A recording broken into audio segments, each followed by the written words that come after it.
Hai korang, kali ni Aida nak cerita tentang seorang perempuan ni. Dia menghidap sakit kanser, tapi masa dia terima rawatan tu memang jarang-jarang berlaku kes macam ni. Korang bayangkan, hingga dengan doktor dalam bilik kecemasan tu semua kritikal sebabkan dia. Tak tahu sebab apa. Tonton video ni sampai habis dan jangan lupa subscribe.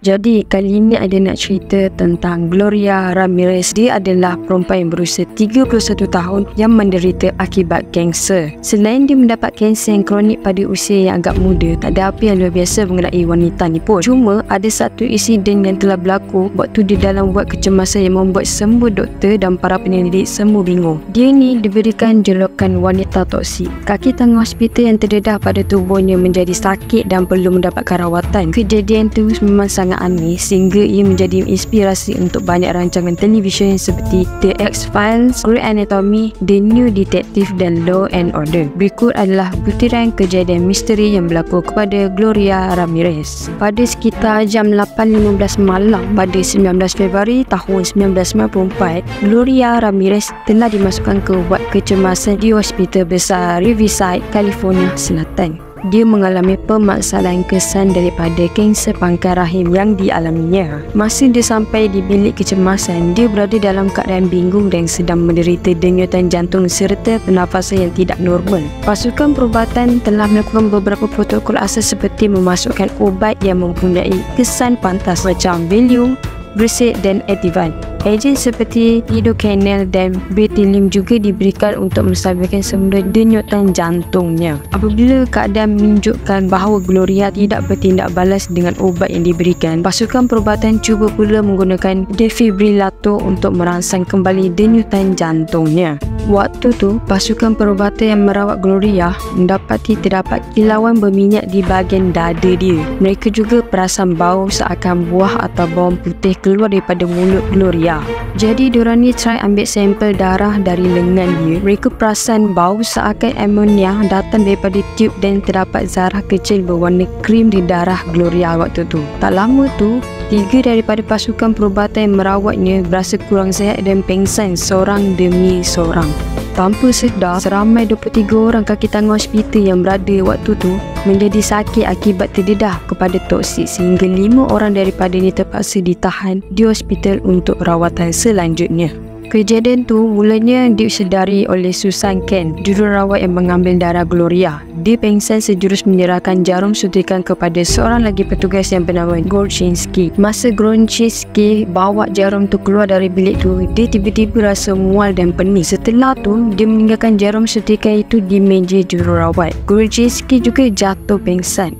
Orang yang seterusnya pengsan ialah ahli terapi pernafasan, iaitu Maureen Welch, yang sedang membantu Gloria bernafas menggunakan topeng pernafasan injap. Tak lama tu, beberapa lagi orang kaki tangan mengatakan bahawa mereka mula berasa tidak sihat. Jadi, lepas je kes tu, semua orang diarahkan untuk mengosongkan bilik kecemasan keluar ke tempat letak kereta hospital. Di luar, kaki tangan hospital di bahagian lain mula merawat pesakit dan rakan sekerja mereka yang terkesan oleh kejadian tu. Pakaian kaki tangan wad kecemasan telah ditanggalkan dan dibuang ke dalam beg plastik. Sebahagian kecil kaki tangan yang kurang terkesan dan masih bertahan dilihat sedang cuba menstabilkan Gloria Ramirez. Pada jam 8.50 setelah 40 minit percubaan untuk melakukan CPR dan menstabilkan Gloria gagal. Dia diisytiharkan meninggal dunia akibat kegagalan buah pinggang. Antara ramai yang dijangkiti, Gorchinski adalah yang paling teruk terjejas. Dia mengalami gegaran apnea, hepatitis, pankreatitis dan nekrosis avaskular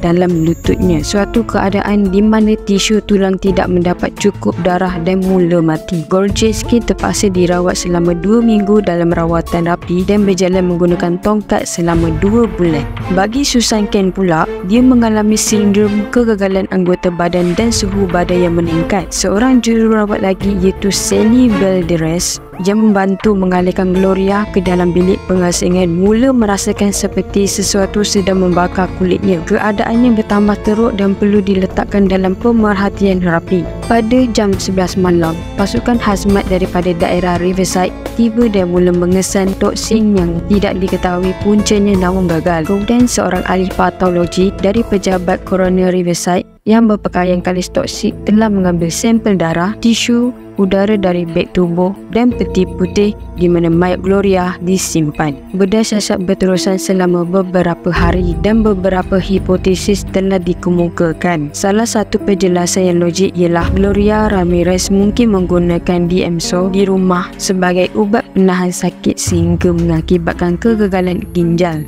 Kemudian DMSO itu bertukar kepada DMSO 2 apabila jururawat mengenakan topeng oksigen kepada Gloria dan sekali lagi bertukar pula kepada DMSO 4 ketika menggunakan defibrilator menjadikan satu gas beracun. Pejabat coroner Riverside telah menyerahkan kertas siasatan itu ke Laboratorium Nasional Lawrence Livermore, pihak yang mengeluarkan hipotesis berkenaan DMSO itu. DMSO adalah pelarut yang digunakan sebagai penyah gris yang kuat dan kadang-kala digunakan sebagai penahan sakit. Bahan ini dijual dalam bentuk gel di kedai perkakas dan dikatakan mempunyai bau seakan bawang putih, menjelaskan bau pada mulut Gloria. Semasa bahan tu dalam bentuk DMSO2 pula, ia diketahui akan menjadi seakan kristal ketika terdedah pada suhu bilik, menerangkan kehadiran zarah dalam sampel darah Gloria yang diambil. Akhirnya, kejutan elektrik semasa menggunakan defibrilator mungkin mengubah DMSO2 kepada DMSO4. Pendedahan yang boleh menyebabkan kemudaratan kepada mereka yang berada di sekeliling. Walaupun teori-teori yang juga disadangkan, namun hipotesis DMSO ini adalah yang paling tepat.